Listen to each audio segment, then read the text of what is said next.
Hi, and welcome to Nalintha and Vonda Go Raw. This is a weekly show where we're going to talk about everything from conception to fertility, through to those terrible twos and those painful teenage years. I'm a mum of two boys. Nalintha, do you want to just shout on in and tell us a bit about yourself? Well, I am 42, going on to 43. I am a model and actress, and I have no children myself, but I am trying to conceive. So desperately getting onto that childcare, Yes. child journey, the fertility and everything. So what we're planning on doing is bringing a host of individuals to our weekly show, from nutritionalists down to maternity fashion, super nannies, fertility experts, and much, much more. So we thought we'd talk just this week, maybe a little bit, Nalintha, on what you've been doing, because you've changed your sort of lifestyle a lot, haven't you, while you're going on this journey? Yeah, I think I discovered about 5 years ago that I seriously was having a problem getting pregnant. So I had to really push my GP and say to them that something's not right, and it isn't about me needing to relax and take a holiday and, you'll get pregnant. Something wasn't right. So after some investigations and pushing, I was actually diagnosed with some serious medical conditions, and I was allowed to go onto the IVF system, which actually is free before the age of 40. So I was now, at the time that I went on it, I was literally pushing on to 40. So it was quite a rushed. I also knew that I had to do everything I could for myself to be a good, like a house and a vessel for this procedure, because a lot was going to happen. So what did you change up before you went on this journey? My diet I changed first, because I just felt like it's something I could control. And I did a lot of research, because now I had the conditions that you knew what you were working with, so to speak. Yeah, so there were hormonal issues, there was inflammation issues. So I did my research, and luckily I'd already, because I was a PT and a gym instructor, I already had a nutrition background. Yeah. So I went deeper into it, and I learned about foods that help kind of keep your hormones in balance, keep your gut nice and healthy. I personally, for myself, stopped eating meat. That is something that worked for me, and I definitely would recommend that. I do recommend it if it's specific to your issues. Yeah. But I think it's very empowering for women on that journey of IVF and fertility to find a way to just, alongside the medical things that are going to be happening, to feel in control of other things. So being fit, being healthy, being mentally quite balanced is very important. And feeling not just in the hands of the specialist, so to speak, to empower yourself. Yes. So for me, my story is a little bit the reverse of yours. So I'm a television presenter, as you know, but I had my kids really young, because I suffered with very, very bad anorexia when I was a teenager.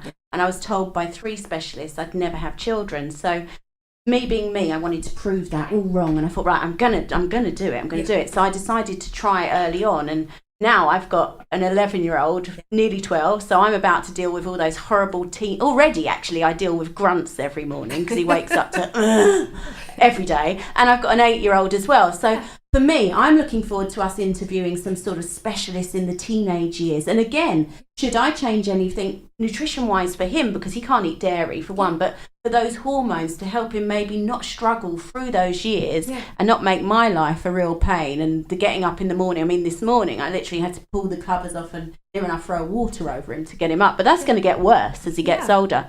So I think our journey on this radio station is going to be really sort of beneficial for us both, because we're going to meet so many amazing specialists, give our sort of stories and learn a lot from them as well. Yeah, definitely. And I think as women, it's good generally for us to be empowered with our bodies and our mind for the long term. It's not just like, what I've learned is not just about women who trying to get pregnant, or it's not just about that. Actually, we have this body, we have this mind, we've got to take us through to our older years, and like you said, we can share with our children and our family and our friends just good things, things that we didn't know before.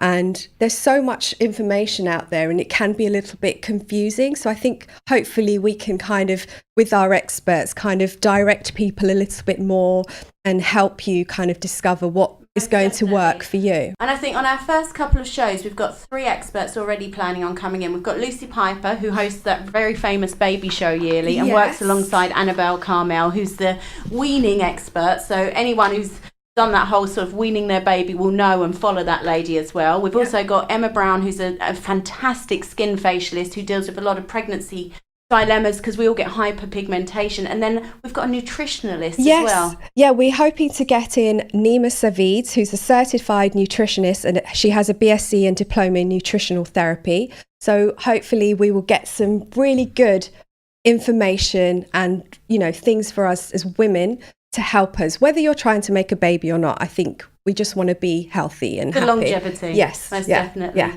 Looking forward to it. Me too. After a long day, I like to sit in my bath with a glass of wine and listen to women's radio. Slook 50 Barbershop is my kitsch barbers based in Southend-on-Sea since 1989, where I've been cutting gents and ladies' hair, specialising in retro haircuts, whether they be quiffs, flat tops, young or old.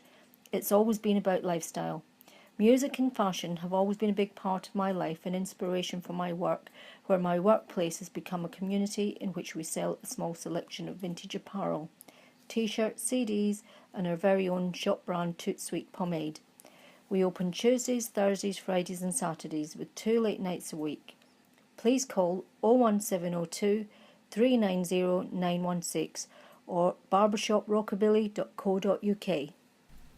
Hi, this is Nalintha and Vonda Go Raw. This is the weekly show where we talk about anything from fertility to conception, through to pregnancy, to terrible twos, and to those awful teens as well. And you know what? We also talk about the pressure on becoming a mother, whether you want to or whether you don't. And this week we've got the fantastic Natalie, a super actress. She's been around on our TV screens and on the stage for many, many years. And she's come in to talk to us about actually the opposite to our show and the pressure she feels on becoming a mother. Natalie, welcome. Hello. Thank you for having me. Oh, it's an absolute joy.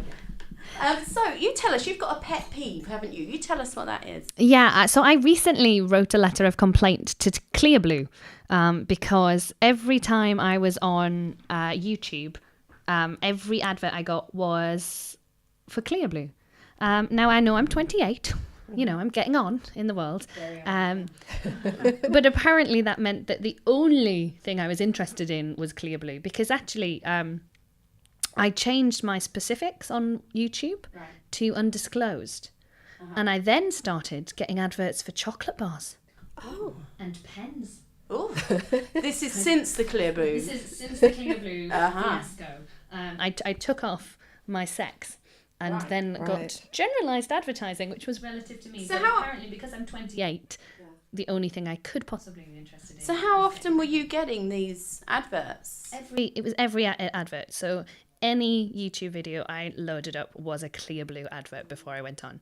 So I emailed them and said, actually, you know, your marketing strategy is wrong. First off, I'm 28. I'm not barren. Yeah. Secondly, I'm an actress. I'm quite happy with my career. I'm also single, and there's nothing on the future horizon. Yeah. But also, if I was trying to have a baby, and that was the only advert I was getting, I'd be distraught. The pressure it would put on you, if that was, I mean, and I know from experience, when you are trying to have a baby, it becomes a real obsession, and that is all you think about. And so if it wasn't happening for you at that moment, seeing that advert time and time again, that's just sort of like a dagger in the heart, isn't it? Exactly. I was talking to someone in the green room the other day, and she was saying she's 33 now, and I made the mistake of saying to her, oh, are you planning on having a baby? Just in a casual way, not actually trying to put pressure on her. And she said, no, and I wish people would stop asking me. All my friends have had babies. I feel alienated. I feel like we've not got much in common anymore, because all they do is talk about how much sleep they got, weaning, the normal thing you do when you're a mum, and you need to get that off your chest. But she felt sort of alienated to that. But then this story gets worse. She went to see her GP, and her GP said, you know what, I would suggest you come off the pill because you're 33 now. You should be really seriously thinking about a family. Now, aren't we living longer? Do we need to think about it at that age? What would you say? I think it's quite unfair, really, because from my experience and going through IVF and fertility, a lot of women in their 40s and plus are trying to get pregnant and do go on to get pregnant and have healthy babies. So I don't think it's fair to put pressure on women to say that, you know, as soon as you're 22, 23, you should have graduated, then you've got to get married, and then you have to have your babies. And, you know, it's like women are constantly under this pressure to do these things that society thinks is the idealistic thing of what a woman is. And, you know, from what you were talking about, the adverts and things, for me, I don't want people that, you know, especially men, I do not want men coming up to me who I haven't seen in a while or whatever and going to me, oh, do you have kids? Don't you want to have kids? That always is the question. So when I say, no, I don't have kids, they actually will ask me, do you not want kids? Now, for someone who's trying to get pregnant, it's very like, unless you're, luckily I'm quite an open and, you know, comfortable with the conversation, but unless you want to actually hear my story, and actually some of it is quite sad and, you know, quite down and dark because of the things you've gone through, maybe don't ask those questions because, you know, unless we're close. Such a personal question as well. Yeah. So, you know, I think it's good for us here in this, this opportunity for us to talk and actually make people aware that, no, we don't want to be bombarded with adverts about, you know, things that are personal. Yes. Yeah. Pregnancy tests are personal. So Being pregnant is what personal. What was Clear Blue's response to you on this? So Clear Blue apologised that I was upset. They said you should only be seeing this advert once a month. And I hoped that it wasn't to sink in with my cycle. Maybe they send you a free packet of Clear Blue pregnancy tests in the future. Oh my gosh. They also said, you know, if you're seeing it more frequently than that, please do let us know. So I emailed back and said, yes, I am seeing it more frequently than that. I wouldn't have wrote to complain.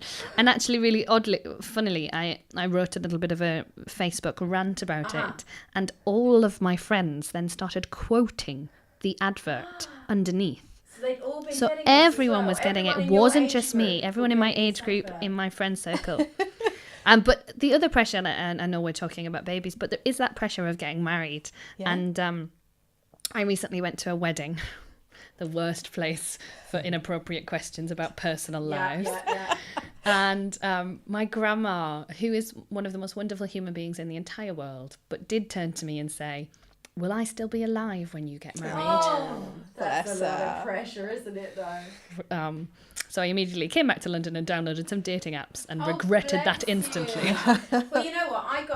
I had children very young. I got married very, very young as well. And I've got divorced. And now I'm with a new partner. So I was like that wild child that did everything too young. And you know what? It can be overrated, marriage. So I wouldn't put too much pressure on yourself. I'd just have a great time dating for now. And your granny will enjoy meeting all your dates, eh?